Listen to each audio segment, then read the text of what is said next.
কারো গায়ে ঝকঝকে স্কুল ইউনিফর্ম, আবার কেউ সেই সুযোগ থেকেই বঞ্চিত। কারো কাঁধে নতুন ব্যাগ, কারো হাতে শুধু বইয়ের গাদা। জুতোতেও রয়েছে বৈষম্য। দেশের বিভিন্ন জেলা ও উপজেলায় প্রাথমিক বিদ্যালয়গুলোর চিত্র যেন এমনই বৈপরীত্যে ভরা। এখনও প্রাথমিক স্তরে প্রতি ১০০ জনে ১৬ জনের বেশি শিক্ষার্থী ঝরে পড়ে নানা কারণে। এই বাস্তবতায় শিশুদের স্কুলমুখী করতে নতুন উদ্যোগ নিয়েছে সরকার। আগামী জুলাই থেকে দেশের প্রতিটি উপজেলায় ২টি করে প্রাথমিক বিদ্যালয়ে শিক্ষার্থীদের বিনামূল্যে দেয়া হবে পোশাক, পাটের তৈরি ব্যাগ ও জুতো।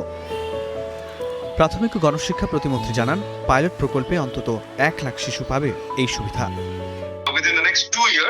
সকল স্টুডেন্টসদের জন্য regularly uniform and school bag এগুলো সব ব্যবস্থা করব। পরিকল্পনা যখন ফুল বাস্তবায়ন হবে তখন প্রত্যেক বছর প্রাইমারির প্রত্যেকটা বাচ্চা নতুন ইউনিফর্ম পাবে, মানে বছরে একবার করে অন্তত। এই উদ্যোগে খুশি অভিভাবক ও শিক্ষার্থীরা। তাদের প্রত্যাশা, মানসম্মত পোশাক, ব্যাগ ও জুতো শিক্ষার্থীদের নিয়মিত স্কুল যেতে আরও উৎসাহিত করবে, কমবে ঝরে পড়া। আমি শুনছি যে সরকার থেকে আমাদেরকে নতুন জামা কাপড় দেবে, ব্যাগ দেবে, এগুলো পেয়ে আমি খুশি হব, বন্ধুরাও খুশি হবে। আমার অনেক বন্ধু আছে, অনেকের গরিব, টাকা পয়সা নাই, জামা কিনতে পারে না। বাচ্চাদের চাহিদাগুলো তো পূরণ করতে হয়। এই যে আজকে একটা ড্রেস লাগবে, কালকে এই লাগতেছে, এটা লাগতেছে, ব্যাগ লাগতেছে, বা একটা বাচ্চা ভালোভাবে আসছে, আরেকটা বাচ্চা ওইরকম স্ট্যান্ডার্ডভাবে আসতে পারে না। সরকারি কোনো অনুদান যদি আসে অর্ধেক রিলিফের মতো হয়ে যায়, নিম্নমানের হয়, এমন যাতে না হয়, যেন এটা যেন ভালো মানের হয় এবং কি স্কুলের স্টুডেন্টরা যেন উৎসাহিত বোধ করে। এমন উদ্যোগকে স্বাগত জানিয়েছেন শিক্ষাবিদরাও। একই সঙ্গে তারা বলছেন, প্রকল্প বাস্তবায়নে স্বচ্ছতা নিশ্চিত করাই হবে সবচেয়ে বড় চ্যালেঞ্জ।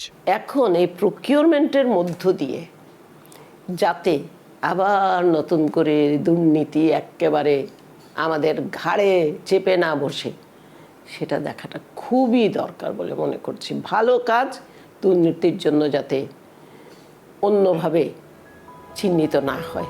উদ্যোগ সফল হলে বৈষম্য কমিয়ে প্রাথমিক শিক্ষায় অংশগ্রহণ বাড়বে, এমনই প্রত্যাশা সংশ্লিষ্টদের।